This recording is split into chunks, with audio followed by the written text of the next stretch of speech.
왜 착하게 살면 손해를 볼까? 왜 정직한 사람이 바보 취급을 받을까? 왜 선한 사람이 이용당하고 나쁜 사람이 성공할까? 이런 질문 한 번쯤 해보셨을 겁니다. 직장에서 묵묵히 일하는 당신은 월급만 받지만 아부와 정치질을 잘하는 동료는 승진합니다. 정직하게 사업하는 당신은 근근히 버티지만 변법을 쓰는 경쟁자는 번창합니다. 친절하게 대하면 호구 취급받고 선의를 베풀면 당연하게 여겨집니다. 이 세상은 착한 사람이 살기 힘든 곳인가? 2400년 전 아리스토텔레스와 140년 전 니체, 이 두 철학자는 전혀 다른 시대를 살았지만 놀랍게도 같은 질문에 대해 깊이 고민했습니다. 아리스토텔레스는 덕벌추에 대해 평생을 연구했습니다.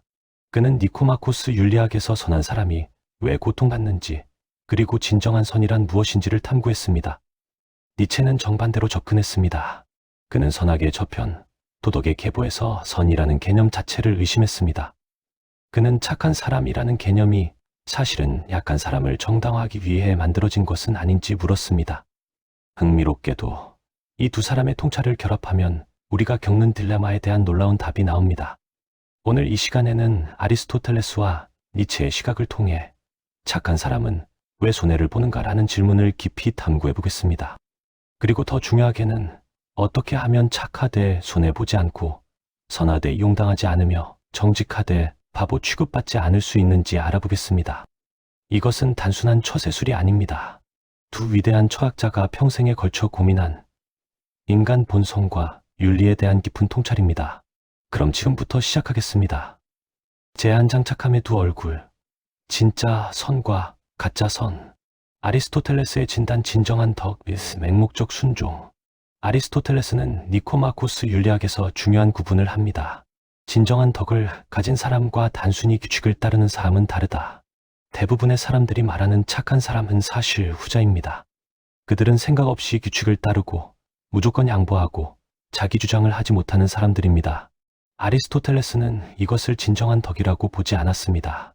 진정한 덕은 지혜와 결합되어야 합니다.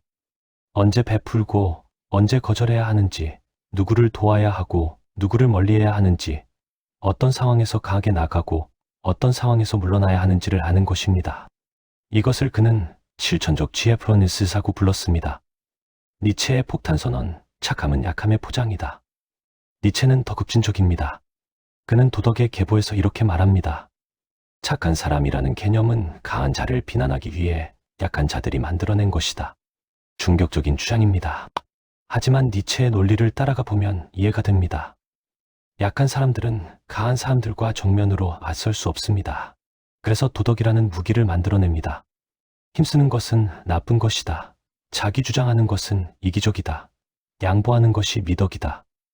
이렇게 만들어진 도덕 체계 안에서 약한 사람들은 자신의 약함을 착함으로 포장합니다. 그리고 강한 사람들을 나쁜 사람으로 낙인 찍습니다. 니체는 이것을 노예 도덕 슬레이브 모랄리티라고 불렀습니다. 두 철학자의 공통점 진짜 문제는 가짜 착함. 놀랍게도 정반대 같은 두 사람의 주장에는 공통점이 있습니다. 둘 다 무비판적인 착함을 비판합니다. 아리스토텔레스는 그것을 지혜 없는 선이라고 했고 니체는 그것을 약함의 포장이라고 했습니다. 결국 이렇게 정리할 수 있습니다. 손해보는 착한 사람의 특징. 생각 없이 규칙을 따른다. 무조건 양보한다. 자기 의견을 말하지 못한다. 거절하지 못한다. 이용당해도 항의하지 못한다. 이것은 진정한 선이 아닙니다. 이것은 약함이고 무지이고 용기의 부족입니다. 재두장 왜 가짜 착한 사람은 손해를 볼까? 아리스토텔레스의 설명 중용의 결핍. 아리스토텔레스의 가장 유명한 개념은 중용종용, golden mean입니다. 그는 말합니다. 모든 덕은 두 극단의 중간에 있다고. 예를 들어 용기는 무모함과 비겁함의 중간입니다. 관대함은 낭비와 인색함의 중간입니다. 진정한 선함도 마찬가지입니다. 한쪽 극단은 무조건 악한 것입니다. 다른 쪽 극단은 무조건 착한 것입니다. 그리고 진정한 덕은 그 중간, 즉 지혜롭게 선한 것입니다.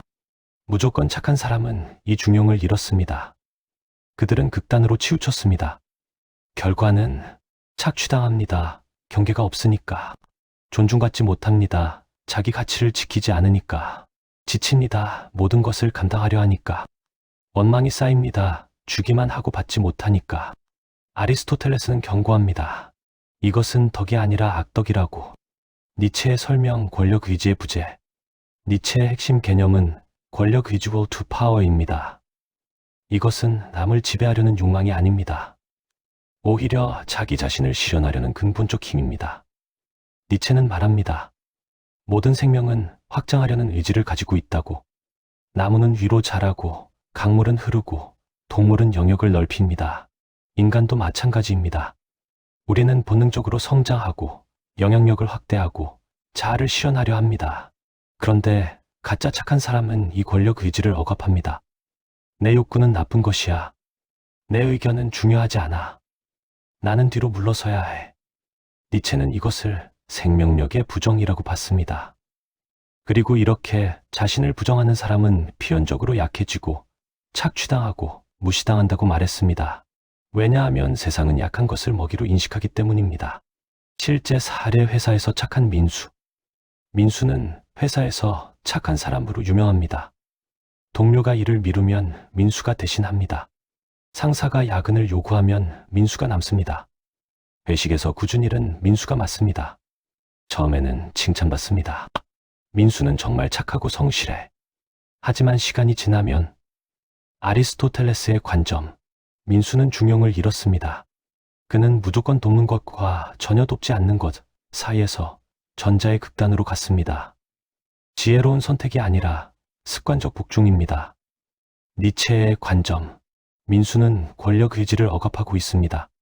그의 진짜 욕구 나도 쉬고 싶다, 나도 인정받고 싶다를 부정하고 약함을 착함으로 포장하고 있습니다. 결과는 민수는 승진하지 못합니다.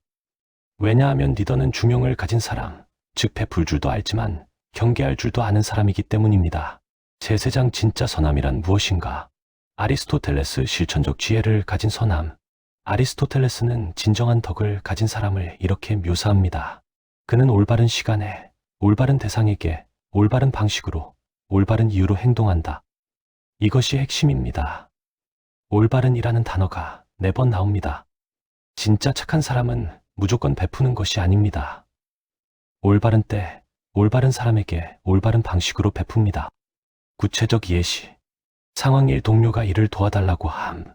가짜 착한 사람 무조건 응, 도와줄게.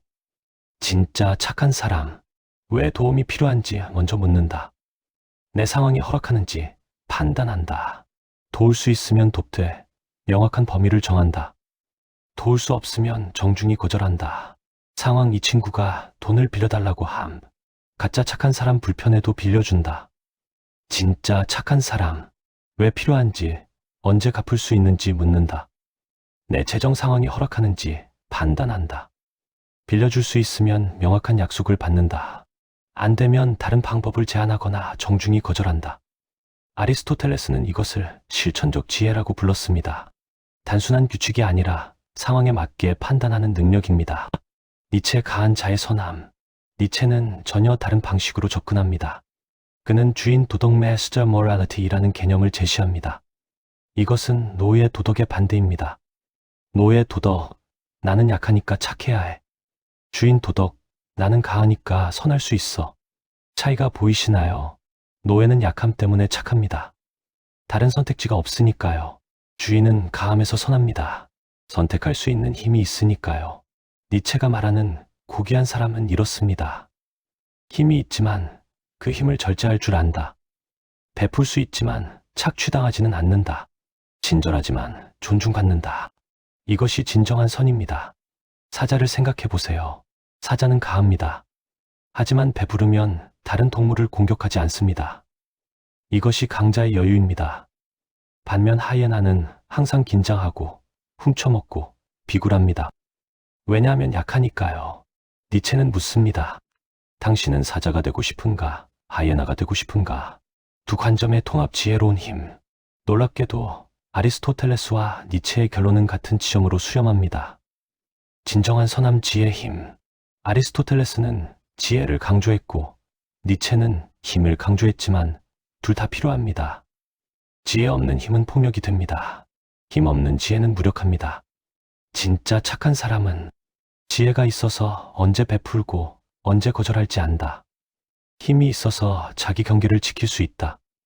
용기가 있어서 불의에 맞설 수 있다. 자비가 있어서 필요한 사람을 돕는다. 이것이 손해보지 않는 선함입니다. 제 내장 어떻게 착하되 손해보지 않을 것인가. 원칙 1 경계를 설정하라. 아리스토텔레스의 중용. 아리스토텔레스는 말합니다. 모든 것에는 한계가 있어야 한다고. 구체적 방법. 1시간의 경계. 나는 평일 저녁 8시 이후에는 업무 연락을 받지 않습니다. 주말은 내 개인 시간입니다. 이 에너지의 경계. 이번 달은 이미 3번 도와줬으니 이번에는 거절하겠습니다. 나도 내일이 있어서 이것까지는 어렵습니다. 3 재정의 경계. 빌려줄 수 있는 금액은 XX만 원까지입니다. 이것 이상은 내 생활에 지장을 줍니다. 4 감정의 경계. 당신의 문제에 공감하지만 내가 해결해 줄 수는 없습니다. 나는 들어줄 수는 있지만 책임질 수는 없습니다. 처음에는 어색합니다. 이기적인 것 아닐까 걱정됩니다. 하지만 아리스토텔레스는 말합니다. 경계는 이기심이 아니라 지혜라고. 원칙이 힘을 키워라. 니체의 권력 의지. 니체는 말합니다. 강해지지 않고는 진정으로 선할 수 없다고. 구체적 방법. 1 기술과 능력. 당신이 회사에서 대체 불가능한 사람이 되면 함부로 대하지 못합니다. 전문성을 키우세요. 그것이 당신의 방패입니다. 2 경제적 독립. 돈이 있으면 선택권이 생깁니다. 이 일이 싫으면 그만둘 수 있어 아는 자신감이 당신을 지킵니다. 3 사회적 네트워크. 혼자가 아니라는 것을 알면 강해집니다. 지지해주는 사람들, 조언해주는 멘토, 함께 싸워줄 동료를 만드세요. 4 자기 확신. 나는 가치 있는 사람이다. 나의 시간과 에너지는 소중하다. 나는 존중받을 자격이 있다. 이것을 매일 확인하세요. 이것이 내면의 힘입니다. 원칙 3 선택적으로 베풀어라. 2 철학자 모두 동의합니다. 모든 사람을 도울 수는 없다고. 누구를 도와야 하는가? 아리스토텔레스의 기준. 진정으로 도움이 필요한 사람, 감사할 줄 아는 사람, 도움을 성장의 기회로 삼을 사람, 장기적으로 관계를 유지할 가치가 있는 사람. 니체의 기준. 스스로 노력하는 사람, 약한 척하는 사람 아님. 당신의 선의를 존중하는 사람, 당신에게서 배우고 성장하려는 사람. 누구를 거절해야 하는가? 반복적으로 같은 도움을 요청하는 사람 의존. 당신의 도움을 당연하게 여기는 사람 무례. 스스로는 노력하지 않고 타인에게만 기대는 사람 기생. 당신을 이용하려는 명백한 의도가 있는 사람 악예. 거절하는 것은 냉정함이 아닙니다. 지혜입니다. 원칙 4 예상되는 반응에 대비하라. 착하다가 갑자기 경계를 설정하면 사람들이 반발합니다. 예상되는 반응들. 너 변했다. 이기적이 됐네. 예전에는 안 그랬잖아. 나한테만 그래. 땡 방법. 1 죄책감 느끼지 않기. 당신이 잘못한 것이 아닙니다. 오히려 건강한 방향으로 변화한 것입니다. 투명하게 설명하기. 나도 내 삶이 있어서 균형을 맞춰야 해요. 계속 도와주고 싶지만 내 한계도 있어요. 3 일관성 유지하기. 한번 경계를 설정했으면 일관되게 지키세요. 흔들리면 사람들은 계속 테스트합니다. 4 진짜 친구 걸러내기. 당신의 경계를 존중하는 사람이 진짜 친구입니다. 반발하고 떠나는 사람은 당신을 도구로 본 사람입니다. 아리스토텔레스는 말합니다. 진정한 친구는 당신의 선을 원한다. 당신의 유용함을 원하는 것이 아니다. 원칙 5 전략적으로 선해지라. 니체는 이렇게 말합니다. 어리석은 선함은 악보다 나쁘다. 전략적 선함이란 1 계산된 베푼. 이 도움이 장기적으로 나에게도 이익이 되는가? 상호 호혜적 관계를 만드세요. 2 조건부 친절. 내가 도와줄게. 하지만 다음에는 내가 도와줘야 해. 명확한 기대를 설정하세요. 3 공개적인 선행. 때로는 선행을 공개하는 것이 전략적으로 유리합니다. 다른 사람들이 이 사람은 호구가 아니구나를 알게 됩니다. 4 선택적 무관심. 모든 문제에 반응할 필요는 없습니다. 때로는 모르는 척하는 것도 지혜입니다. 아리스토텔레스는 이것을 실천적 지혜라고 했고 니체는 이것을 고귀함이라고 했습니다. 제5장 실전 사례 연구. 사례 1 직장에서의 착한 은지. Before 가짜 착함. 은지는 동료들의 일을 자주 대신해줍니다. 거절하지 못합니다. 야근도 자주 합니다. 하지만 승진은 다른 사람이 합니다. 애프터 진짜 착한 아리스토텔레스의 조언 적용. 중요한 프로젝트는 돕되 사소한 일은 거절. 지금은 내 일이 급해서 나중에 도와줄게. 도와줄 때도 명확한 범위 설정. 니체의 조언 적용. 자기 전문성 개발에 집중. 자신의 성과를 명확히 어필. 나는 가치 있는 직원이다. 확신. 결과. 6개월 후 은지는 더 존중받습니다. 도움을 요청받지만 합리적인 선에서입니다. 그리고 다음 승진 후보에 올랐습니다. 사례 이 친구 관계에서의 착한 준호. Before 가짜 착함. 준호는 친구들이 돈을 빌려달라면 빌려줍니다. 술자리에 불려나가면 갑니다. 친구들은 준호를 변한 친구라고 하지만 진지하게 대하지 않습니다. After 진짜 착한 아리스토텔레스의 조언 적용. 돈을 빌려줄 때 명확한 기한과 차용증. 술자리는 중요한 것만 참석. 미안, 오늘은 다른 약속이 있어 하고 거절. 니체의 조언 적용. 자기 삶의 우선순위 확립. 친구 관계도 상호 존중이 기본. 일방적으로 주기만 하는 관계는 정리. 결과. 일부 친구는 떠났습니다. 하지만 남은 친구들은 진짜 친구들입니다. 준호를 존중하고 그도 그들을 존중합니다. 사례 3 가족 관계에서의 착한 민지. Before 가짜 착함. 민지는 가족의 모든 요구를 들어줍니다. 명절마다 모든 집안일을 혼자 합니다. 자기 삶은 뒷전입니다. 지치고 원망이 쌓입니다. After 진짜 착한 아리스토텔레스의 조언 적용. 나도 도와줄게. 하지만 다 같이 분담하자. 명확한 역할 분담 제한. 자기 시간도 확보. 니체의 조언 적용. 나도 내 삶이 있다는 확신. 죄책감 없이 자기 필요 표현. 가족의 기대에 항상 부응할 필요 없음. 결과. 처음에는 가족이 불만을 표합니다. 하지만 민지가 일관되게 경계를 유지하자 새로운 균형이 잡힙니다. 민지는 더 행복하고 가족 관계도 더 건강해집니다. 제6장 흔한 반론과 대답. 반론 1. 이기적인 것 아닌가요? 아리스토텔레스의 답변. 이기심과 자기 돌봄은 다르다. 자신을 돌보지 못하는 사람은 타인도 제대로 돌볼 수 없다. 비행기 안전 수칙을 생각하세요. 산소 마스크가 떨어지면 자신이 먼저 쓰고 아이를 도와야 합니다. 왜? 자신이 무너지면 아무도 도울 수 없으니까요. 니체의 답변. 자기를 사랑하지 못하는 자가 타인을 사랑할 수 있는가? 자기 긍정이 모든 선의 시작이다. 반론 2. 그럼 아무도 안 도와줘야 하나요? 둘 다 아니오라고 답합니다. 아리스토텔레스 도우되 지혜롭게 도와라. 니체 도우되 가함에서 우러나온 도움이어야 한다. 차이는 무조건 선택적입니다. 반론 3. 착한 사람이 결국 이긴다고 하지 않나요? 아리스토텔레스. 장기적으로는 그렇다.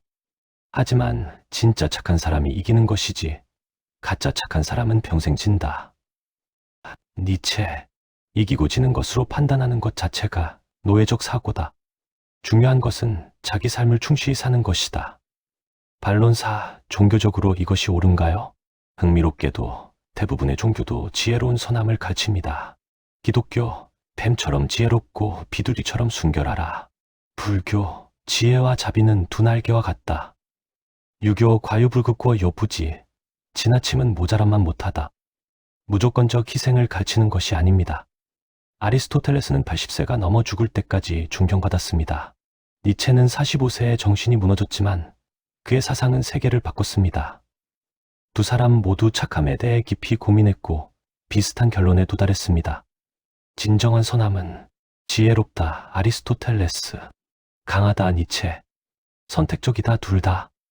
경계가 있다. 둘 다. 지속 가능하다. 둘 다. 착하게 살되 바보처럼 살지 마세요. 선하게 살되 이용당하지 마세요. 베풀되 존중받으세요. 이것이 두 위대한 철학자가 우리에게 남긴 메시지입니다. 오늘부터 실천해보세요. 여러분 모두 진정으로 선하고 강하고 지혜로운 삶을 살아가시길 바랍니다. 구독과 좋아요는 더 많은 분들에게 이 지혜를 전하는 데 큰 힘이 됩니다. 감사합니다.